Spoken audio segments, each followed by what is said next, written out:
one of the things that I've heard is that you don't need to worry about the business side of writing. You should just write what your heart says to write and not worry about the business side. But here's where I immediately, like, the hackles on the back of my neck, I mean, seriously, turn up as soon as I hear this advice.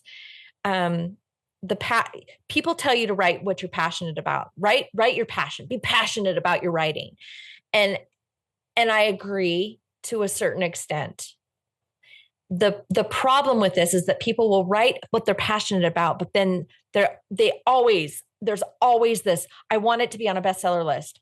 I want it to sell. I want it to reach readers. I want it to be in bookstores. I want it to, and they have all these other things. It's not just that they're passionate about their writing. It's that they want it to be a book and they want it to get into people's hands. Well, now you're talking about a business. Okay. So you're taking a book, you're making it a product, and you've got to put that product into readers' hands, which means you have to discover what their need is and why you're fulfilling that need. That's what businesses do.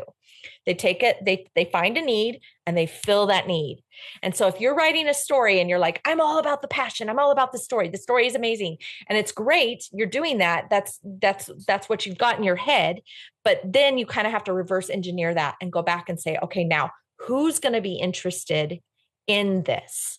Who are the people that I'm filling the need for with this story?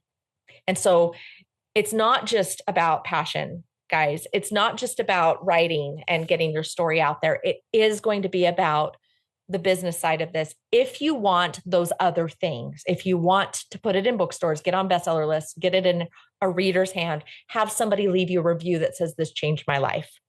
If you want that, you've got to shift gears and you got to change from I'm an author who's just really super passionate about my writing and I'm a really good storyteller to, okay, now I got to put on the hat of a business owner